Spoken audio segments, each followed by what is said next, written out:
विद्यार्थियों, study with Shiv की online classes में आपका स्वागत है। और आगे चलते हैं अपन, और अध्याय चौथे पे चल रहे थे अपन, कार्बन एवं उसके यौगिक। उसके अंदर पीछे की दो क्लासें अपन ने पढ़ ली। दो क्लासों के अंदर अपन ने क्या पढ़ा? दो क्लासों के अंदर ये पढ़ा कि पहली जो क्लास थी उसमें अपन ने कार्बन की जो सामान्य जानकारी थी उसके बारे में पढ़ा। कार्बन किस प्रकार के आबंध बनाते हैं, सहसंयोजी आबंध के बारे में पढ़ा।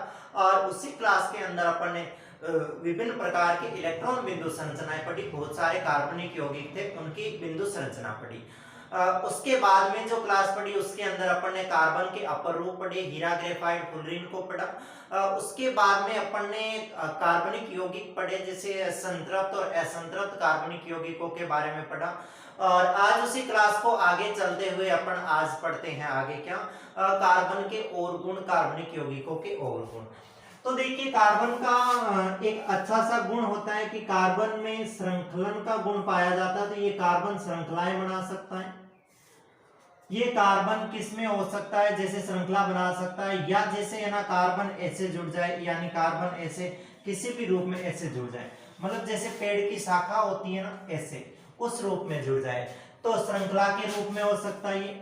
ये शाखा के रूप में हो सकता है, और ये किसके रूप में हो सकता है? रिंग के रूप में, यानी वलय के रूप में हो सकता है।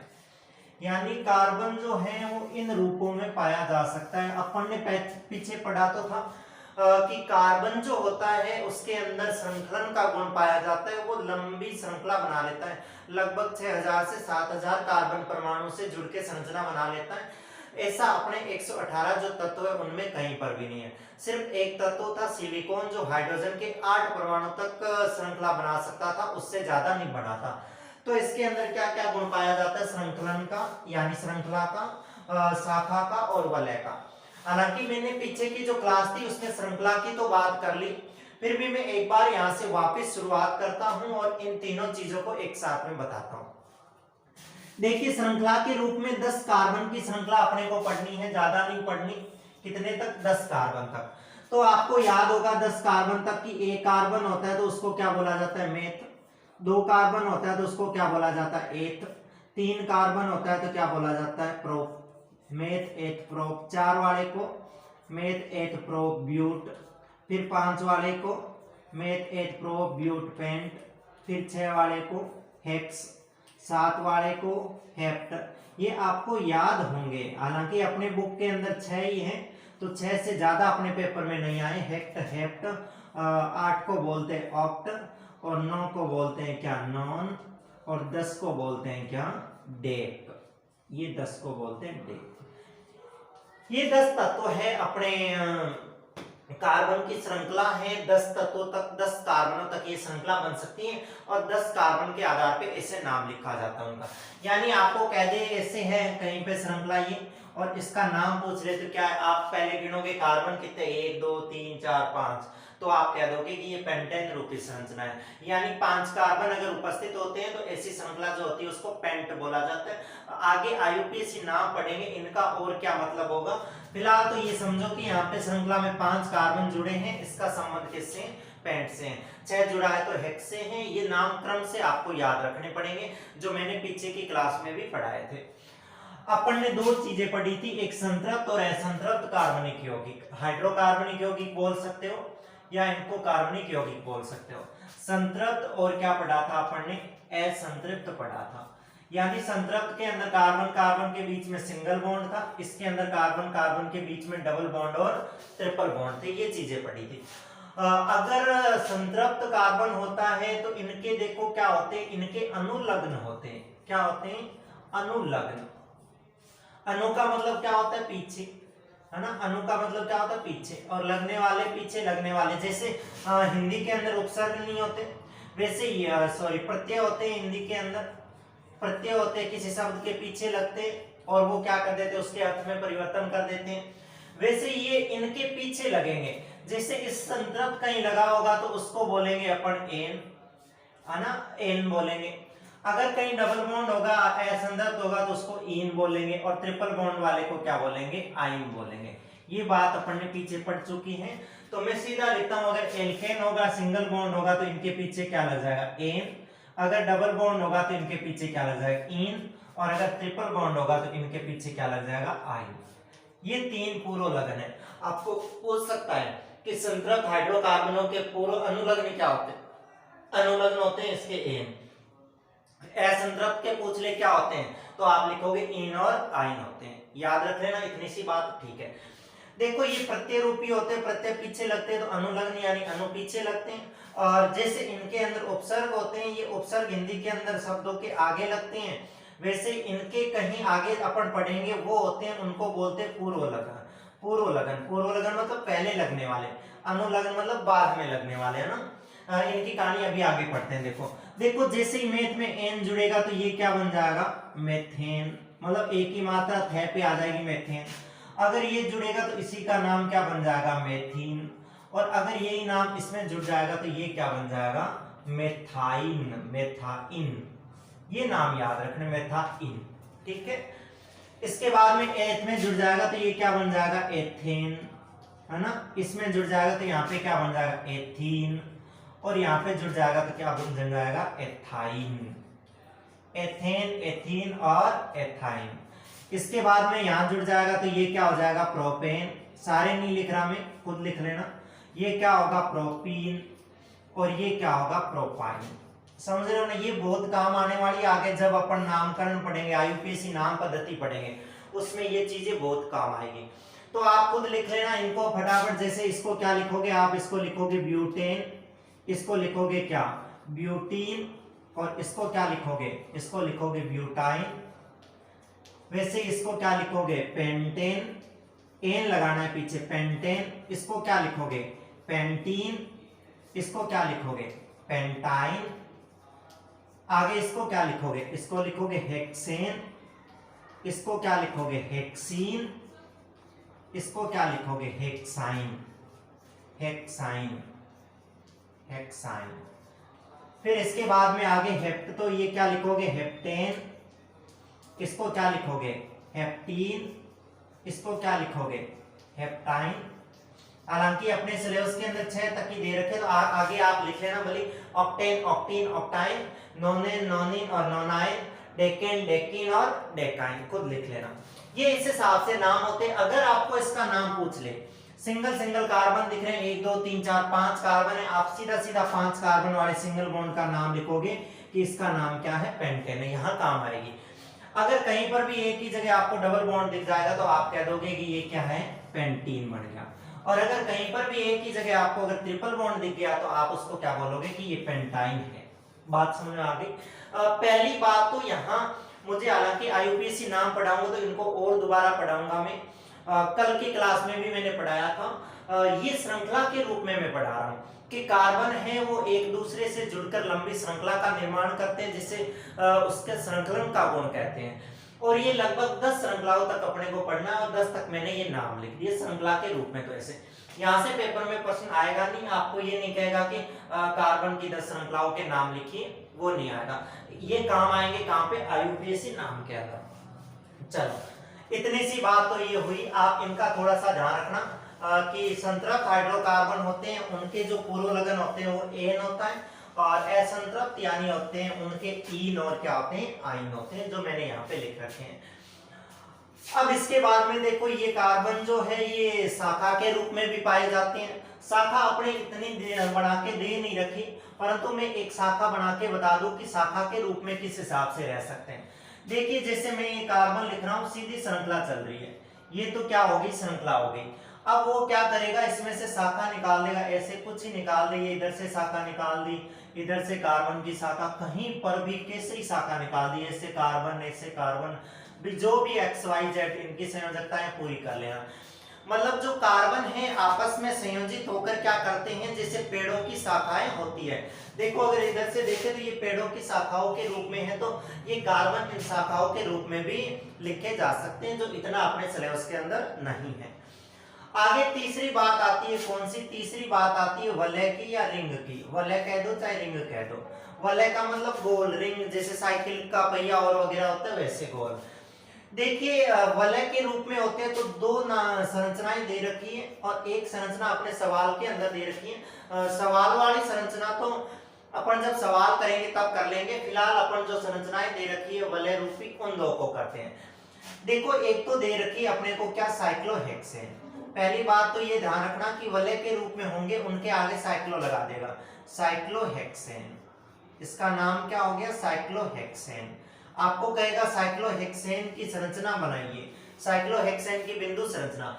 आपको पहले तो इस नाम से पता करना है, साइक्लो छोड़ो, हेक्सेन, हेक्सेन। उसमें देखो हेक्सेन कहां पे आ रहा है, हेक्सेन यहाँ पे आ रहा है। इसका मतलब यहां से ये समझे कि इसके अंदर ये जो संरचना बनवा रहा है उसके अंदर कार्बन कितने होंगे, अपने पास में 6 कार्बन होंगे, और होंगे सारे के सारे कैसे, सिंगल बॉन्ड वाले। बात समझ गए। दूसरा एक स्पेशल यौगिक है जिसका नाम है क्या, अपने बेंजीन। ये याद रखना, इसका नाम क्या है, बेंजीन। ये दो वलय हैं, दो अपने रिंग टाइप की संरचनाएं हैं, ये आपके पेपर में बनानी आ सकती है। देखिए मुझे 6 कार्बन इसके अंदर व्यवस्थित करने, श्रृंखला बनानी है, संरचना बनानी है। डॉट स्ट्रक्चर जो बना रहे थे, बिंदु संरचना जो पहले पार्ट के अंदर हाइड्रोजन की बिंदु संरचना बनाई, ऑक्सीजन की बनाई, CH4 सारी बनाई। वैसे ही देखिए यहाँ पे हेक्सेन है तो 6 कार्बन होंगे। आप 6 कार्बनों को कैसे व्यवस्थित कर दीजिए, मैं वैसे ही व्यवस्थित करता हूँ जैसे अपने बुक के अंदर कर रखा है, नहीं तो गड़बड़ हो जाएगी और आपको समझने में भी दिक्कत आएगी। ये देखिए 6, आप इसको घुमा के ऐसे कर सकते हो, कैसे भी लिख सकते हो। 6 कार्बन व्यवस्थित करने, 1 2 3 4 5 6 लिख दिए मैंने, है ना। और सारे सिंगल बॉन्ड से जोड़ दिए, क्योंकि ये क्या लिख रखा है इसने पीछे, हेक्सेन। पीछे नाम क्या आ रहा है, एन, एल्केन। अब अपने को संयोजकता 4 करनी है, क्योंकि कार्बन की संयोजकता अपने को पता है 4 होती है, उसके 4 बंध बनाने की क्षमता होती है। इस कार्बन में एक बंध इसके साथ बना लिया, एक इसके साथ बना लिया, 2 संयोजकता तो पूरी हो गई, 2 खाली रह गई, तो इसको 2 हाइड्रोजन दे देंगे ये ऐसे। इसने भी 2 बंध बना लिए, परंतु 2 संयोजकता इसकी भी खाली रह गई, 2 इसको मिल गए तो इसकी भी संयोजकता खाली रह गई ऐसे 2। इसकी भी 2 संयोजकताओं में हाइड्रोजन भर देते हैं, इसकी भी 2 संयोजकता खाली रह गई, इसकी भी 2 संयोजकता खाली रह गई। तो इस हिसाब से ये जो संरचना बन गई, ये संरचना कौन सी बन गई, अपने साइक्लोहेक्सेन की। ऐसी की ऐसी संरचना बनानी, कुछ ही नहीं किया, 6 कार्बन व्यवस्थित कर दिए, और 2-2 इनके संयोजकता पूरी हो रखी थी पहले से, 2-2 संयोजकता इनने हाइड्रोजन से लेकर पूरी कर ली। इस हिसाब से अगर इसका फॉर्मूला बनाएं, हालांकि ये बीच में मत लिखना, मैं आपको समझाने के लिए लिख रहा हूं कि यहाँ पे कार्बन कितने अच्छे हैं और हाइड्रोजन कितने हैं। देखो डबल डबल है सारों के पास, तो कितना हो जाएगा, 12। तो आपको पूछ ले साइक्लोहेक्सेन का फॉर्मूला लिखिए, आयनिक सूत्र लिखिए, तो आप कह दोगे कि C6H12 होता है, ये ध्यान रखना। और संरचना बनाने का कहे तो ऐसी संरचना बना देंगे। अब बात करते हैं बेंजीन की। बेंजीन में भी कार्बन तो 6 ही होते हैं। इसका पहले फॉर्मूला याद कर लो, C6H6 होता है। इसका फॉर्मूला क्या होता है बेंजीन का, बेंजीन का फॉर्मूला होता है C6H6। कार्बन तो 6 इसके अंदर ही होते हैं, इस हिसाब से व्यवस्थित कर दो। भले इसको मैंने कहा जैसे ऐसे घुमा दो, तो मैं उस दूसरे रूप का बना के यहाँ बता दूं। देखिए कार्बन 6 करने हैं, तो कार्बन आप 6 कैसे भी व्यवस्थित कर सकते हो, बस एक रिंग टाइप में हो जाना चाहिए, वलय के रूप में हो जाना चाहिए। ये देखो 1 2 3 4 5 और 6 कार्बन थे, व्यवस्थित कर दिए। 6 कार्बन के साथ यहाँ हाइड्रोजन 6 ही है, इसका मतलब इन सारों के पास में हाइड्रोजन कितने कितने होंगे, एक एक ही हाइड्रोजन होंगे। सारों के पास में कितने कितने हाइड्रोजन होंगे, एक एक ही। क्योंकि इसका फॉर्मूला जो है मैं यहाँ पे लिख दूं, इसका फॉर्मूला होता है C6H6। 6 कार्बन होते हैं और 6 क्या होते हैं, हाइड्रोजन। पर अगर इस कार्बन को देखे जाए तो 1 2 3 ही इसकी संयोजकता पूरी है, 3 वैलेंसी है इसकी, परंतु इसकी संयोजकता कितनी होनी चाहिए, 4 होनी चाहिए। तो इसका मतलब एक हाइड्रोजन और दो, यहाँ पे एक हाइड्रोजन दो, तो यहाँ से इसका जो सूत्र है वो गड़बड़ हो जाएगा, सेम C6H वाला ये वाला बन जाएगा, फिर इसका औचित्य नहीं रहेगा। तो इससे निपटने के लिए क्या करते हैं, एक डबल बॉन्ड फिर सिंगल बॉन्ड, एक डबल बॉन्ड फिर सिंगल बॉन्ड फिर डबल बॉन्ड, यानी एक बंध छोड़ के दूसरा बंध जो होता है वो कैसा होता है, द्विबंध के रूप का होता है। तो देखिए ये 2 बंध 3 और 1 4, इसकी संयोजकता 4 हो गई, इसके 2 3 और 1 4, इसकी 4 हो गई, सारों की 4 हो गई। तो आपको याद रखनी है, कहीं कुछ इसमें समझने वाली बात है नहीं कि आपको सीधा सीधा कहेगा बेंजीन की संरचना बनानी है तो आप 6 कार्बन व्यवस्थित कर दोगे, चाहे हेक्सेन साइक्लोहेक्सेन की कई 6 कार्बन एक जैसे व्यवस्थित कर दोगे। इसमें का हाइड्रोजन 12 होते हैं तो हाइड्रोजन 12 व्यवस्थित कर दो, हर एक को 2 2 दे दो, और इसके अंदर 6 ही होते हैं, तो हर एक को एक एक कार्बन दे दो। अब बात ये ध्यान रखनी है कि इसकी संयोजकता 4 होती है, यहाँ 3 हो रही है, तो अपन क्या करेंगे, एक डबल बॉन्ड, फिर सिंगल, फिर डबल, फिर सिंगल, फिर डबल। अगर सारे डबल डबल कर दिए तो संयोजकता ज्यादा हो जाएगी, इस बात का भी ध्यान रखना। तो ये अपने की 3 बातें जो पढ़ी, एक श्रृंखला, एक शाखा और एक वलय, जिसमें ये 2 वलय दे रखी है, ये 10 श्रृंखला दे रखी है, और वलय का अपने यहाँ पे कोई जिक्र नहीं है। तो आपको अगर ये उतारनी है तो आप इसको उतार लीजिए, और फिर अपन चलते हैं ये उतारने के बाद में आगे के टॉपिक पर। अच्छे से उतारोगे, ये जो मैंने नीचे खाली छोड़े 8वां 9वां और 10वां जो कार्बन श्रृंखला वाला है, इसको भी आप कंप्लीट करोगे, और इन दोनों वलय को साइक्लोहेक्सेन और जो बेंजीन है, इनकी संरचनाओं को आप अच्छे से बनाओगे। आगे चलते हैं, मैं डिलीट कर देता हूं, आपने उतार लिया होगा। ये चीजें आपको एकदम रट लेनी है, ये बहुत काम आई, आगे भी काम आनी है। IUPAC नाम सारा इस पे टिका हुआ है, नहीं याद करोगे तो गड़बड़ हो जाएगी। ये पड़े हैं इधर, मैं इनको डिलीट कर देता हूँ, इनको डिलीट कर देता हूँ। आगे देखिए एक टॉपिक और पढ़ते हैं अपन। हालांकि ये जो टॉपिक चल रहे हैं ये आगे अपने हाइड्रोकार्बनिक यौगिक जो है उनके चल रहे हैं, परंतु इनको सामान्यतः कार्बनिक यौगिक बोल देते हैं अपनी बुक के अंदर, तो कार्बनिक यौगिक ही चल रही है। देखिए मैं एक परिभाषा लिख ही देता हूं, देखो आपको पूछ ले हाइड्रोकार्बन किसे कहते हैं, आपको कह दे हाइड्रोकार्बन किसे कहते हैं, इसकी परिभाषा बताइए। तो सिंपल सी बात है भाई, हाइड्रोकार्बन नाम में ही पढ़ा कि ऐसे यौगिक जो किससे मिलकर बने हुए हो, ऐसे यौगिक जो हाइड्रोजन और किससे मिलकर बने हुए हो, कार्बन से मिलकर बने हुए हो, वो क्या कहलाते हैं, हाइड्रोकार्बनिक यौगिक कहलाते हैं। लिख दोगे तुम खुद सिंपल परिभाषा, आपको कहते हैं हाइड्रोकार्बनिक यौगिक किसे कहते हैं, तो उसको बता दो कि हाइड्रोजन और कार्बन से मिलकर बने यौगिक क्या कहलाते हैं, हाइड्रोकार्बनिक यौगिक कहलाते हैं। चलिए इसके अंदर एक और टॉपिक पढ़ते हैं अपन, और उस टॉपिक का नाम है क्या, उस टॉपिक का नाम है संरचनात्मक समावयवता। ये है संरचनात्मक समावयवता, इसको समझिएगा। समावयव बोल दो चाहे समावयवता बोल दो ना, संरचनात्मक समावयव भी बोल दो ना। तो देखिए क्या होते हैं संरचनात्मक समावयव। संरचनात्मक का मतलब तो क्या हो गया, संरचना स्ट्रक्चर जो बना रहे हैं अपन वो वाला, और समावयव का मतलब क्या होता है, एक जैसी। यानी इसकी अगर परिभाषा लिखूं तो ये लिखूं कि ऐसे कार्बनिक यौगिक, ऐसे, क्योंकि कार्बनिक यौगिक की श्रृंखला बन जाएगी, ऐसे कार्बनिक यौगिक, ऐसे कार्बनिक यौगिक जिनके, ऐसे कार्बनिक यौगिक जिनके अणुसूत्र तो समान होते हैं, जिनके अणुसूत्र, अणुसूत्र का मतलब समझते हो, जैसे लिख रहे हैं ना कार्बन, जैसे C, अभी जैसे मैंने लिखा था C6H12, ये अणुसूत्र हैं। जैसे लिखा C6H6, ये बेंजीन का था, ये साइक्लोहेक्सेन का था। ऐसे कार्बनिक यौगिक जिनके अणुसूत्र तो समान होते हैं, मतलब ये वाले तो समान है, इसका C6H12 तो इसका भी C6H12 होना चाहिए। जिनके अणुसूत्र तो समान होते हैं, जिनके अणुसूत्र तो समान होते हैं, परंतु उनकी संरचना, परंतु उनकी संरचना भिन्न भिन्न होती है, या उनकी संरचना अलग अलग होती है।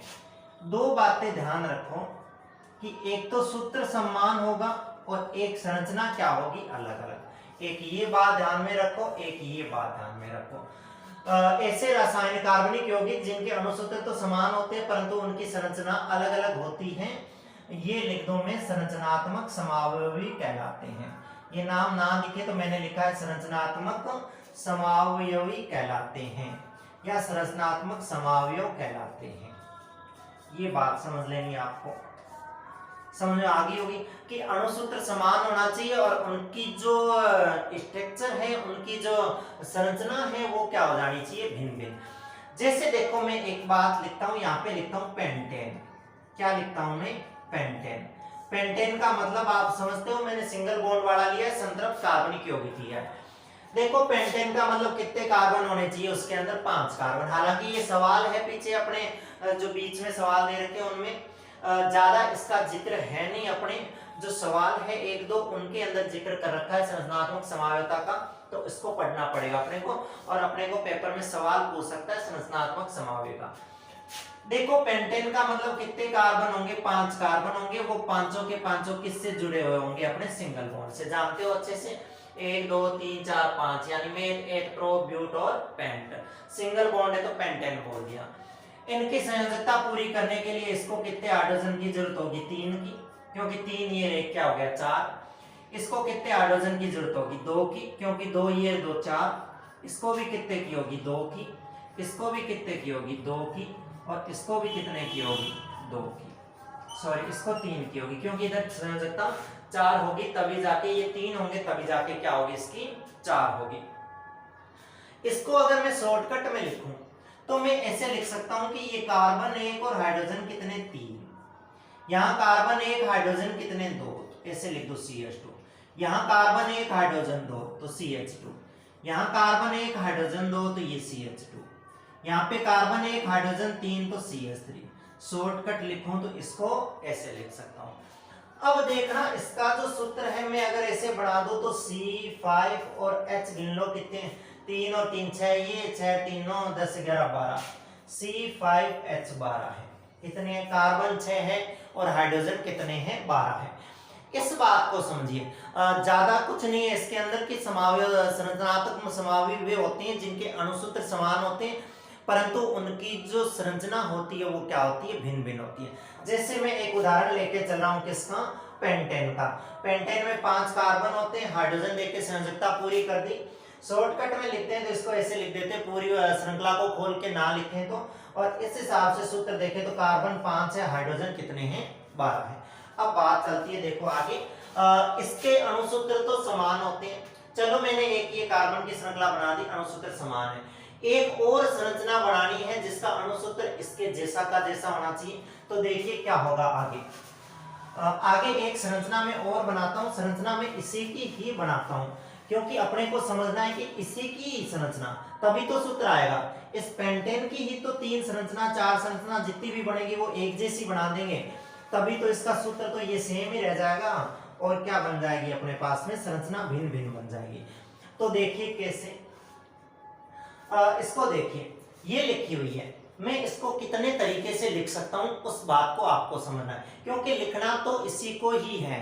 इस पेंटेन वाली संरचना को लिखेंगे अलग अलग टाइप से, तभी जाके उसका अणुसूत्र समान आएगा। अगर इस पेंटेन को कुछ और बना देंगे, हेक्सेन हेप्टेन ऑक्टेन बना देंगे, तो वो अणुसूत्र गड़बड़ा जाएगा, या हाइड्रोजन 1 2 खा जाएंगे तो भी वहां से दिक्कत आ जाएगी। देखिए मैं इसको कैसे लिख सकता हूँ, सामान्यतः आप भी जानते होंगे कि इसको कैसे कैसे लिख सकते हैं। मैं नॉर्मली जैसा अपने दिमाग में आए वैसे एक बार में लिख देता हूँ। हालांकि ये IUPAC नाम समझेंगे, उसके बाद में अच्छे से समझ में आएगी, पर एक बार यहाँ पे समझने की कोशिश करना। ये वाली सेम ही संरचना है, और मैं इसको ऐसे बना देता हूँ, देखो CH3 CH2 CH2 और फिर CH2, और यहाँ पे लगा दिया क्या CH3 लगा दिया। पहली बात। दूसरी बात समझिए, देखिए मैंने ये लिखा यहाँ पे CH3, मैं ऐसे लिख रहा हूँ, ना तो ये सही है और ना गलत है, इस बात को समझिए। CH2 यहाँ पे लिख दो CH3, और एक यहाँ पे लिख दो क्या, यहाँ पे लगा दो CH3। समझ रहे हो बात को। दूसरा देखिए, मतलब एक पीछे वाला उठाया इसमें लगाया, फिर एक उठाया इसमें लगाया, ध्यान से समझते जाना। CH3 फिर CH, एक यहाँ पे उठा के CH3 लगा दो, ये CH इसको खुला कर दो वापस, और ये CH3। ये हाइड्रोजन आप एक बार तो बढ़ा घटा लो, कोई नहीं, संयोजकता पूरी होनी चाहिए। 3 हाइड्रोजन ये, एक 4 इसकी 4 इसकी 4 इसकी 4 4 4 होनी चाहिए संयोजकता। फिर मैं आगे बनाता हूं, देखिए, और अब की बार देखो CH3, ये CH2, अब की बार यहाँ पे ले आता हूं मैं किसको, CH3 को, फिर यहाँ पे लिखता हूं मैं क्या CH2 और क्या लिख दो CH3। कार्बन 5 से ज्यादा नहीं करने हैं। फिर आगे देखिए पांचवी में ऐसे बनाता हूँ CH3, फिर बनाता हूँ C, फिर बनाता हूँ CH3, फिर बनाता हूँ CH3, और फिर बनाता हूँ CH3। मतलब मैंने 5 टाइप से ऐसे ही अटपटे रूप में लिख दी। आपको समझ में आ रही है बातें क्या लिखी मैंने। कार्बन आप इसमें गिन लो, सारों में 5 है, कहीं भी कोई गलती नहीं है। कार्बन इसमें भी 5 है, इसमें भी 5 है, इसमें भी 5 है, इसमें भी 5 है, इसमें भी कितने हैं 5 हैं। सारों के अंदर कार्बन कितने कितने हैं 5 हैं। अब कार्बन 5 है तो हाइड्रोजन गिन लो, देखो 3 2 5 2 7 2 9 3 कितने हो गए 12 हो गए ना, तो हाइड्रोजन कितने हो गए 12। यहाँ गिन लो 3 3 6 7 2 9 3 12 हो गए, यहाँ भी कितने हो गए 12। यहाँ भी गिन लो भले कितने हो गए 12, देखो 3 2 5 3 8 9 और 9 और 3 12। यहाँ पे गिन लो 3 2 5 3 5 2 7 3 10 सॉरी 3 2 5 5 2 7 7 3 10 3 13 गड़बड़ हो गई ना। गड़बड़ ऐसे हो गई क्योंकि यहाँ पे देखो हाइड्रोजन 3 और 2 बंद 5 संयोजकता होगी, यहाँ पे संयोजकता 4 ही होती है, तो यहाँ हाइड्रोजन कितने करने पड़ेंगे 2। तो यहाँ पे हाइड्रोजन कितने हो गए अपने पास में 12। और यहाँ भी देख लो, देखो 3 3 6 3 और 3 कितने हो गए 12, हाइड्रोजन कितने हैं 12। आप अगर इन संरचनाओं पे, संरचना वही है पेंटेन वाली है, इसी 5 कार्बन को लेके बनाई है। ये मैंने 5 टाइप से संरचना बना दी, पांचों के अणुसूत्र एक जैसे हैं। C2H5 है, सारों के सूत्र C2H5 ही पढ़े हैं, यहाँ भी C5H12 पढ़े हैं, वहीं भी C5H12 पढ़े हैं। अब वहां पे आपको ध्यान देना है कि संरचनाएं सारी अलग अलग है, तो इसका मतलब ये हुआ कि अपन इस पेंटेन की कितनी संरचना बना सकते हैं, 5 बना सकते हैं क्या? ये गलत हो जाएगा अगर 5 बनाएंगे। देखिए कुछ एक जैसी हैं, उनको मैं यहाँ बताता हूँ, यहाँ समझ में नहीं आएगी तो मैं उन चीजों को आगे IUPAC नाम पढ़ेंगे तब मैं इस समावयवता की बात और करूंगा, वहां पे और एक्सप्लेन कर दूंगा। फिलहाल आप इस बात को समझने की कोशिश करें। देखिए ये वाली मैंने जो संरचना बनाई है, ये वाली जो संरचना बनाई है, ये वाली वास्तव में ये ही है। मैं अगर उसके दोनों सिरों को पकड़ के ऐसे कर दूं तो वो एकदम लंबी श्रृंखला बन जाएगी। अगर उन CH3 वालों को ऐसे कर दूं तो एकदम लंबी श्रृंखला ही है, उसका एक भाग नीचे मोड़ दिया, उससे कुछ फर्क नहीं पड़ना। तो इसका मतलब ये वाली संरचना और वो वाली संरचना तो एक ही है, इसका मतलब ये वाली इसकी संरचनात्मक समावयवता नहीं है, जैसी है इसी को ही तो वैसे लिख दिया, पहली बात। तो दूसरी बात यहाँ पे देखिए आप, यहाँ पे ये जो है अभी पढ़ेंगे थोड़ी देर बाद में, ये प्रकार्यात्मक रूप में जुड़ा हुआ है। प्रकार्यात्मक समूह बोलते हैं इनको, जो ऐसे नीचे जुड़ जाते हैं कार्बन के, ये प्रकार्यात्मक समूह के रूप में जुड़ा हुआ है। ये जो है इस श्रृंखला में नहीं गिना जाएगा, श्रृंखला यहाँ से यहाँ तक है, इसके बीच में कोई कार्बनिक यौगिक जुड़ा हुआ है, इसको नहीं गिना जाएगा, तो ये इसका संरचनात्मक समावयवी हो जाएगा। क्यों होगा, इसका नाम क्या होगा, उसकी बात आगे करेंगे। फिलहाल आप समझिए कि यहाँ ये CH3 जोड़ दिया तो यहाँ पे क्या हो सकता है, ये इसका संरचनात्मक समावयवी हो सकता है, क्योंकि वास्तव में ये वाली चीज वो वाली नहीं है। दूसरी इसको देखिए, वो सेम ही बात है, यहाँ पे जोड़ दिया था मैंने, कहाँ पे, यहाँ पे। अब की बार मैंने कहाँ पे जोड़ दिया, अब की बार यहाँ पे जोड़ दिया, अब की बार यहाँ पे जोड़ दिया। देखो 1 2 3 4 5 कार्बन है इसके अंदर, और यहाँ पे जोड़ दिया, तो अब की बार देखो यहाँ पे क्या हो गया अपने पास में, ये वाली और ये वाली सेम ही। आप अगर देखो तो आपको अगर पता चले तो आप देखिए ये वाली और ये वाली एक जैसी है। क्यों? क्योंकि अगर इसकी गिनती करेंगे अपन जब पढ़ेंगे क्या, जब अपन पढ़ेंगे IUPAC नाम, कार्बन की गिनती करेंगे, इधर से गिनती करेंगे तो 1 2 3 4, मतलब 2 नंबर कार्बन पे CH3 जुड़ा हुआ है, और इसकी गिनती अपन इधर से कर लेंगे तो इसके भी 2 नंबर कार्बन पे क्या जुड़ा हुआ है, CH3। इसका मतलब इन दोनों के एक जैसे नाम होंगे, ये संरचना एक जैसी है केमिस्ट्री की दृष्टि से। अपने को भले ही अलग लग रही हो, अपन कहेंगे इधर से गिनती कर रहे हैं, कभी इधर से करेंगे। क्यों करेंगे, ये भी ऐसा समझो 2 नंबर कार्बन पे है, ये भी 2 नंबर कार्बन पे, इसलिए एक ही है, तो इसका मतलब ये तो इसका संरचनात्मक समावयवी नहीं है, ये नहीं है, इसका मतलब ये वाली है तो ये वाली सेम ही है, एक बार ही गिनी जाएगी। अभी तक इसकी संरचनात्मक समावयवी कितनी बनी है अपने पास में, एक ही बनी है। फिर इसके बाद में इसको देखिए, ये तो सेम पहले वाली बात है, दोनों संरचनाओं को लंबा कर दो, सेम ही बात हो जाएगी, तो ये वाली बात तो यही हो जाएगी ना, सेम की सेम। ठीक है, अब बात करते हैं इसकी। अब इसकी बात करें तो देखिए क्या होगा, यहाँ पे कार्बन है और इस कार्बन से जुड़े हैं, मतलब 3 कार्बन सीधे, इनसे 2 ये जुड़े हुए हैं, है ना, यानी 2 नंबर पे 2 बार CH3 जुड़ा हुआ है, तो ये भी इसका क्या हो जाएगा, संरचनात्मक समावयवी हो जाएगा। तो पहला वो हो जाएगा और दूसरा कौन सा हो जाएगा, ये हो जाएगा। तो आप इसमें से आपको कह दे इस पेंटेन के संरचनात्मक समावयवी बनाइए, तो आप बना इनमें से सारे ही सकते हो, ये नहीं बना सकते, ये खुद सेम है, ये नहीं बना सकते, ये खुद सेम है। आप ये बनाओ चाहे ये बनाओ, दोनों में से दोनों एक जैसे हैं, तो ये संरचनात्मक समावयव है इसके, और आप इसको बनाओ तो ये भी संरचनात्मक समावयव है। आपको अगर इसको उतारना है तो आप ऐसे उतारिए कि संरचनात्मक समावयव की पहले परिभाषा लिख लीजिए। ये वाली परिभाषा लिखने के बाद में आप क्या कीजिए, ये वाली लिखिए कि पेंटेन का उदाहरण लिया है, इसको शॉर्टकट में लिखिए, इसका सूत्र लिखिए। फिर यहाँ से आप ये उतारिए कि पहली इसकी संरचनात्मक समावयवता ये होगी, आप ये लिख लीजिए एक नंबर पे ये या ये दोनों एक ही बात है, और दूसरी 2 नंबर की है वो क्या लिख लीजिए ये। तो आपको ये पता करना है कि इस पेंटेन की 3 संरचनात्मक समावयव संभव है, एक ये खुद, एक वो और एक वो। याद रखना, किसी की भी पूछ ले आपको तो बस ध्यान रखना कि सेम ना बन जाए, एक जैसी ना बन जाए। ये एक जैसी है आपको पता नहीं चल रहा, आप इसमें थोड़ा सा धैर्य रखो, मैं जब IUPAC पढ़ाऊंगा तो इसकी बात करूंगा, वहां पे आपको समझा दिया जाएगा।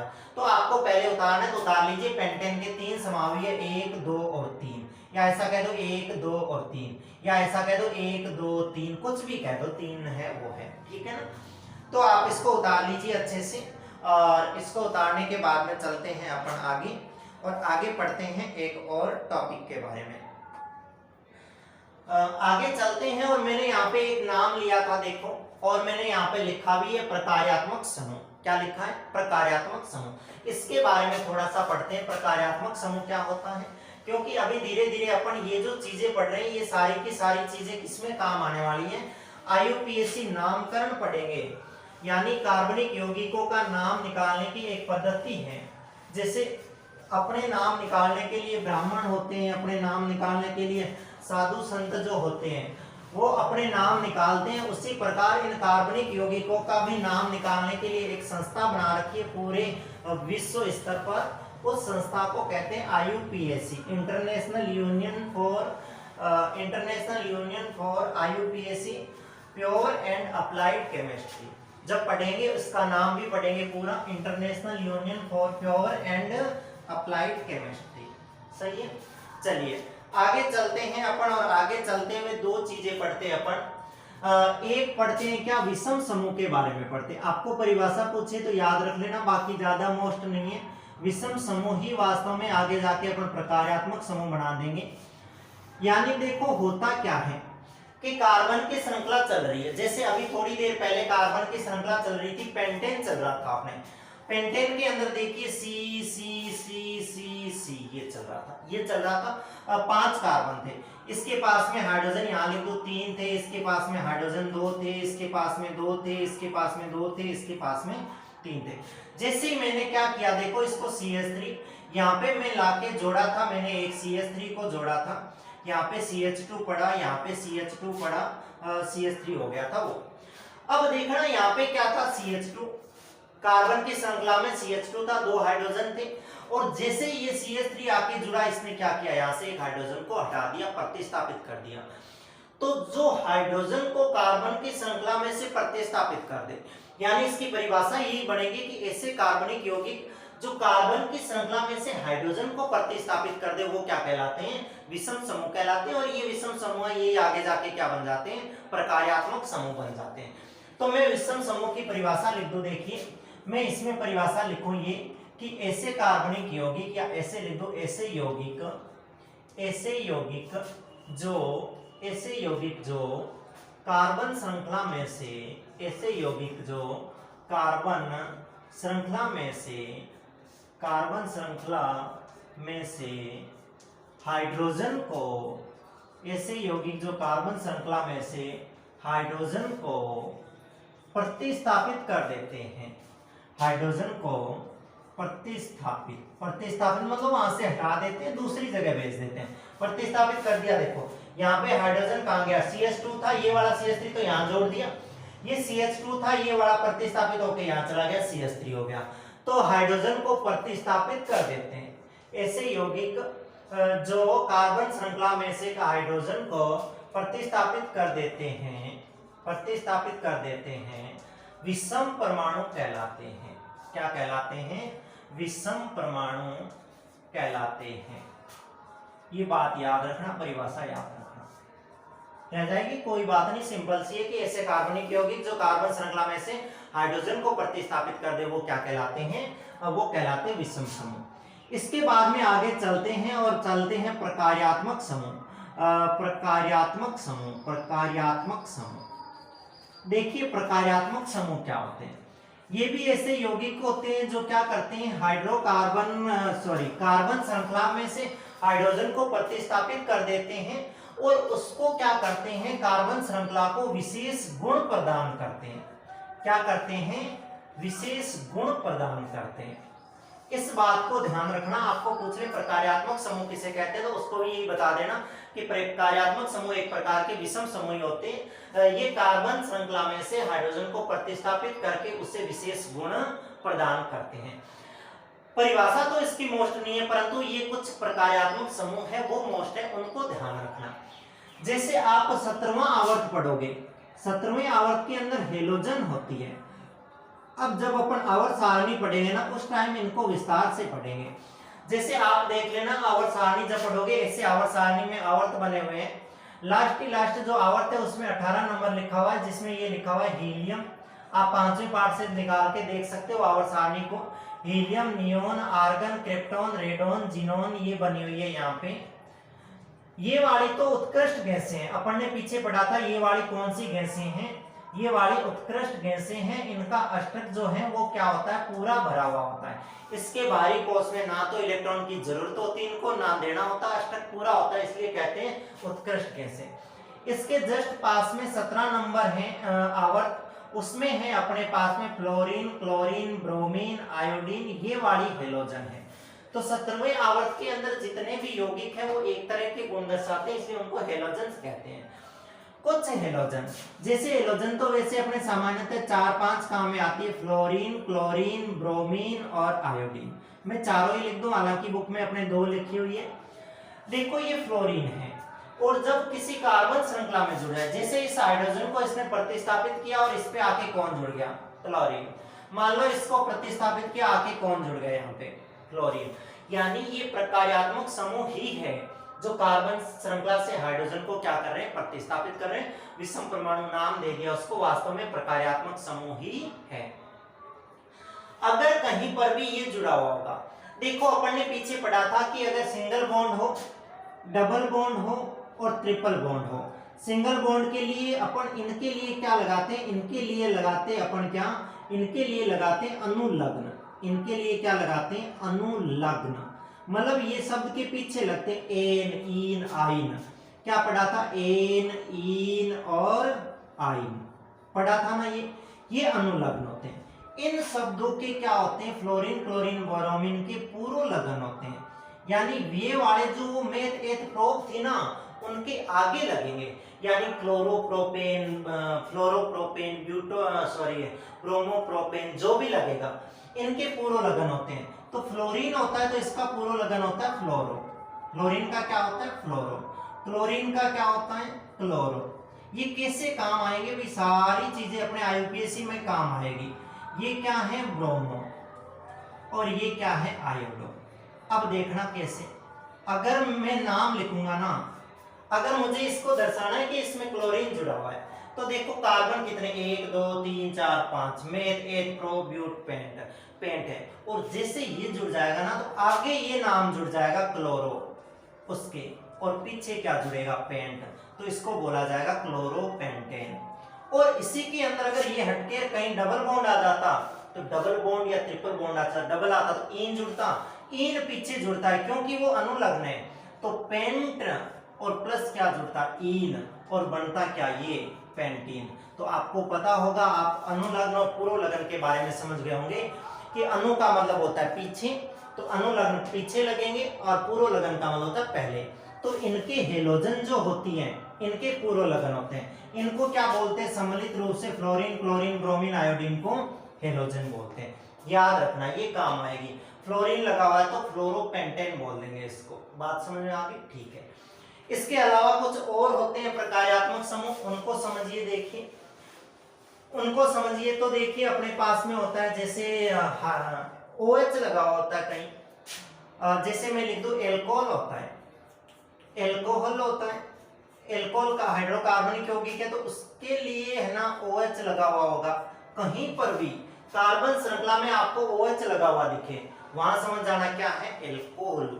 और एल्कोहल पढ़ो तो पीछे इसके क्या आ रहा है नाम, ओल आ रहा है, मेथेनॉल। इनके भी क्या होते हैं, इनके भी अनुलग्न होते हैं, इनके भी क्या होते हैं, अनुलग्न होते हैं। देखो एल्कोहल नाम पढ़ो, एल्कोहल, ओल आ रहा है पीछे, तो इनका अनुलग्न ओल। अगर ऐसे कैसे ये कार्बन की श्रृंखला चल रही है और इसके अंदर कहीं पर भी आपको OH जुड़ा हुआ दिख जाए तो आप कहोगे 1 2 3 4 5 वाले को पेंटेन कहते हैं। पेंटेन यानी पेंटेन तो वो हो जाएगा, पेंटेन क्योंकि सिंगल बॉन्ड है तो, और इसके पीछे कौन जुड़ जाएगा, OH जुड़ते ही क्या जोड़ेंगे, ओल जोड़ेंगे, तो ये क्या बन जाएगा, पेंटेनॉल। क्या बन जाएगा, pentanol, ethanol, butanol, hexanol, heptanol, octanol, है ना, ऐसे ओल लग जाएगा उनके पीछे। तो कहीं पर भी आपको अगर एल्कोहल दिखे, OH जुड़ा हुआ दिखे, तो वहां पे उसको कहना इसका पूर्वलग्न क्या होगा, अनुलग्न क्या होगा, ऑल होगा।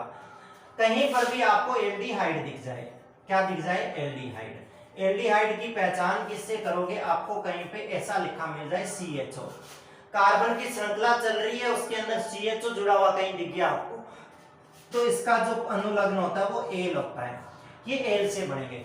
जैसे मेथेनेल, ब्यूटेनेल, पेंटेनेल, हेक्सेनेल, यानी पीछे क्या लगेगा उनके, एल लगेगा। कहीं पर भी आपको कीटोन दिखे, कहीं पर भी आपको क्या दिखे, कीटोन, कीटोन दिखे तो वो ऐसा जुड़ा होगा, C डबल बॉन्ड O से जुड़ा हुआ होगा। किससे जुड़ा होगा, C डबल बॉन्ड O से। और ये C डबल बॉन्ड O कहीं मिले तो कीटोन, तो आपको पीछे देखो नाम क्या रखा है, O नाम रहा है, कीटोन, एल्कोहल, एल्डिहाइड, एल आ रहे ना नाम इनके अंदर ही, तो यहां से पता चल जाएगा। इसका कैसे नाम याद करोगे, मेथेनॉन, ब्यूटेनॉन, पेंटेनॉन, हेक्सेनॉन, हेप्टेनॉन, सारों के पीछे क्या लगेगा, नॉन लगता, ऑन लगता जाएगा, तो ये ऑन याद रख लेना। इसके बाद में एक और होता है क्या, और होता है एक अपने फार्मिक अम्ल होता है ना, अम्ल लिख दो ऐसे, अम्ल होता है, उसके पीछे ऐसे जुड़ा हुआ होता है COOH।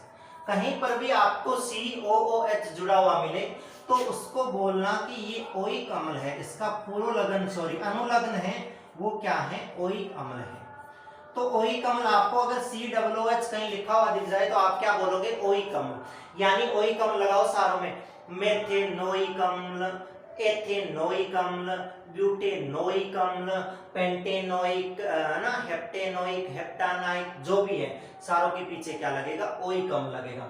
तो आपको इतनी सी बात प्रकार्यात्मक समूह में याद रखनी है कि हाइड्रोजन को हटाते हैं और उसकी जगह खुद ले लेते हैं, ये एक प्रकार के विषम समूह ही होते हैं और ये उस श्रृंखला को क्या करते हैं, विशेष गुण प्रदान कर देते हैं।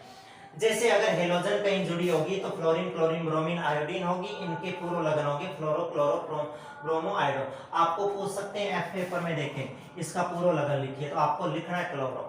पूछ सकते हैं एल्कोहल का पूर्व लगन, एल्डिहाइड का, कीटोन अनुलग्न अम्ल का, सारों का याद रखना है, रख लोगे। इस प्रकार्यात्मक समूह को आप अच्छे से नोट कर लीजिए अपनी कॉपी के अंदर और फिर चलते हैं अपन आगे।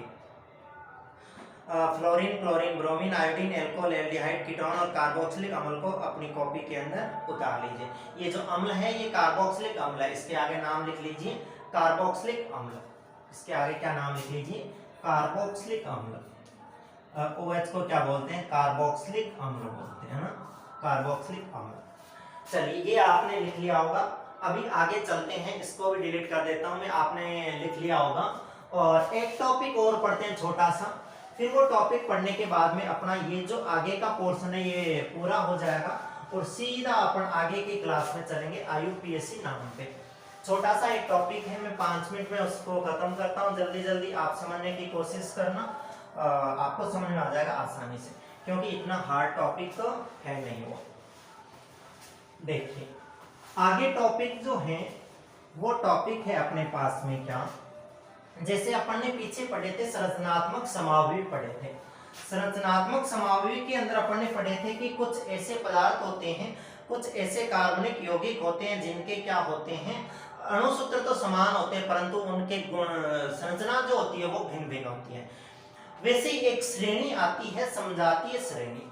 आगे एक श्रेणी पढ़ते हैं जिसका नाम क्या है, समजातीय श्रेणी। समजातीय श्रेणी देखो नाम से ही पता चल रहा है समजातीय, मतलब उसकी जाति एक जैसी होनी चाहिए, और एक श्रेणी का मतलब कार्बन की क्या होनी चाहिए, एक सीरीज होनी चाहिए।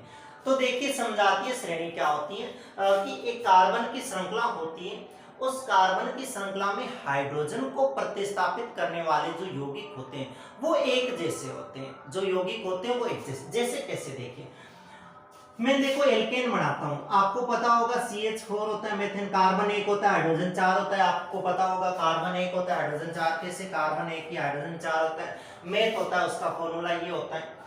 फिर मैं मेथ के बाद में एथ लिखो तो कार्बन 2 आ जाते हैं, हाइड्रोजन कितने आएंगे, देखिए कार्बन 2 आ गए, तो हाइड्रोजन देखिए यहाँ पे लगाइए कितने आ गए, हाइड्रोजन हाइड्रोजन कितने आ गए अपने पास में, 6 आ गए, तो हाइड्रोजन कितने हो गए, 6 हो गए।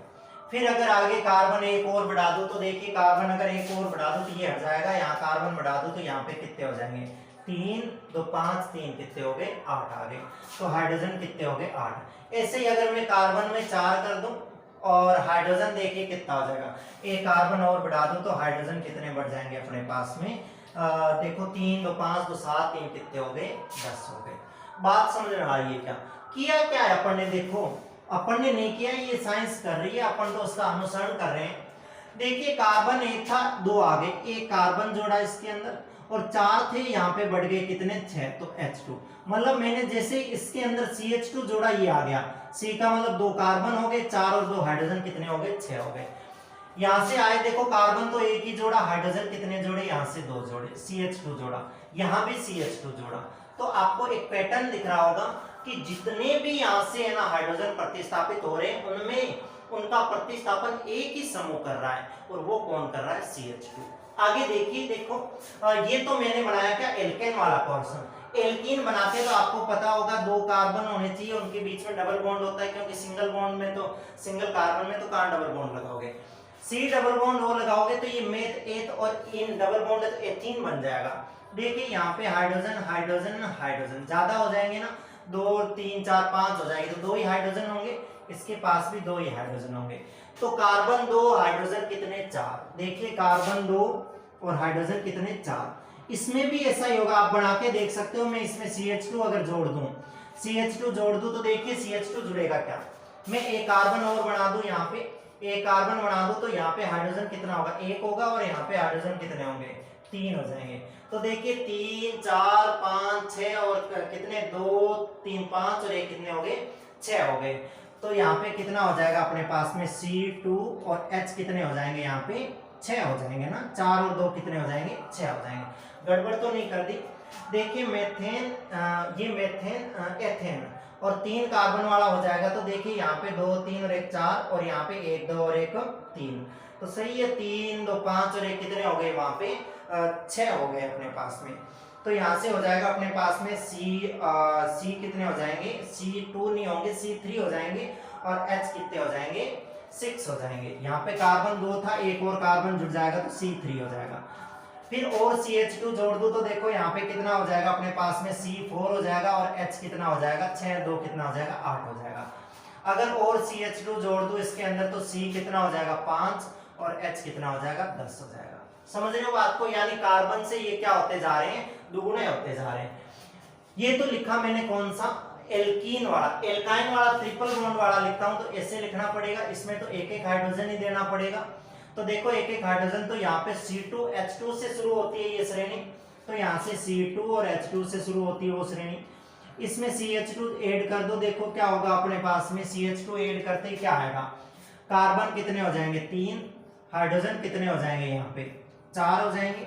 फिर CH2 इसके अंदर और ऐड कर दो तो कार्बन कितने हो जाएंगे, यहाँ पे 3 और 1 4 हो जाएंगे, हाइड्रोजन कितने हो जाएंगे, 4 और 2 कितने, 6, और इसके अंदर CH2 कर दो और क्या हो जाएंगे, यहाँ पे C5 हो जाएगा, और H कितना आ जाएगा, 6 2 8। बात आपको मैं ये समझाना चाह रहा हूं कि समजातीय श्रेणी ऐसी श्रेणी होती है जिसमें हाइड्रोजन परमाणु किसी श्रृंखला में से एक ही प्रकार के प्रकार्यात्मक समूह द्वारा प्रतिस्थापित होता है, तो वो वाली कहलाती है समजातीय श्रेणी। ये समजातीय श्रेणी है अपने पास में। देखिए ये एल्केन है, ये एल्कीन है, एल्काइन है। ये क्या है, सिंगल बॉन्ड वाली ली थी, आपको पता हो तो एल्केन है। ये अपने पास में क्या है, एल्कीन है, डबल बॉन्ड वाली ली थी, और ये क्या है अपने पास में, एल्काइन ट्रिपल बॉन्ड वाली। आप इनको खोल के बना के देख सकते हो, ठीक है। अब देखिए एल्केन एल्कीन और एल्काइन है ये, तो अब आपको कह दे ये तो सूत्र किन के बन गए, देखो meth eth pro but, methyne ethyne propyne sorry ethyne meth से शुरू नहीं होगा क्योंकि कार्बन के अंदर दो चाहिए, दो कार्बन वाला क्या होता है एथ, तो एथिन मेथ एथ के बाद प्रोपिन ब्यूटीन और पेंटीन ऐसे चलेंगे। इसमें भी क्या चलेगा, मेथ तो आएगा नहीं, एथिन प्रोपिन ब्यूटीन ऐसे चलेगा। आपको कह दे यहां से कह दे कि हेप्टेन का सूत्र बनाइए, ऑक्टेन का बनाइए, सीधा सूत्र बनाने का कह दे, तो आप कैसे पता करोगे, पहले श्रृंखला बनाओगे बाद में, नहीं तो आपको कह दे एल्केन का सूत्र बनाने का सामान्य सूत्र लिखिए, तो आप लिखोगे CnH2n प्लस 2, यानी कार्बन तो पता होगा कितने अपने को, हाइड्रोजन अपन पता कर लेंगे इस सूत्र में रख के। इसका जो सूत्र होता है वो CnH2n ही होता है, क्योंकि इसके अंदर कार्बन से दुगुने 2n मतलब दुगुने दुगुने चल रहे हैं, यहां देख सकते हो, दुगुना 4 दुगुना 6 दुगुना 8 दुगुना 10 दुगुना, सूत्र होता है CnH2n, यहाँ पे नहीं लिख रहा तो मैं इसको साफ लिख दूं CnH2n है, और इसका होता है CnH2n माइनस 2 होता है, देख सकते हो। देखिए एक सूत्र रख के देख लीजिए, कार्बन 4 है, यहाँ पे रखता हूं तो कार्बन 4 रख दिया, हाइड्रोजन 4 दूनी कितना हो गया 8, 8 में से 2 गए, हाइड्रोजन कितने बचे 6, देखिए हाइड्रोजन 6। तो आपको याद रखना है क्या, आपको पेपर में पूछ लेगा, पेपर में ये पूछ लेगा कि समजातीय श्रेणी किसे कहते हैं, तो इसकी तो परिभाषा लिख दोगे तुम खुद। इसके बाद में आपको पूछेगा एल्केन का सामान्य सूत्र CnH2n plus 2, CnH2n minus 2 alkene का, और एल्काइन का CnH2n माइनस 2 होता है। तो इनको आप याद रखिएगा, ये थी अपनी क्या समजातीय श्रेणी। तो अब तक की जो क्लास में पढ़ी अपन ने छोटी मोटी जो भी चीज पढ़ी इस क्लास में, ये क्लास महत्वपूर्ण क्लास है। क्यों महत्वपूर्ण है, क्योंकि जितनी भी चीजें पढ़ी है ये वाली चीजें काम आनी IUPAC नाम के अंदर, और कल की जो क्लास होगी वो पूरी की पूरी किस पे होगी, IUPAC नाम पे होगी, और IUPAC नाम में से पेपर में प्रश्न आना निश्चित ही है। तो आप इनको कीजिए, इस क्लास को एकदम ध्यान से देखिए, 10 कार्बन श्रृंखला याद कीजिए, जो मैंने प्रकार्यात्मक समूह बताए थे वो वाले याद कीजिए, और आप एल्केन एल्कीन और एल्काइन को ध्यान में रखिए, double bond single bond triple bond को, और आगे पढ़ते हैं अपन आगे की क्लास के अंदर IUPAC नाम। तब तक के लिए धन्यवाद।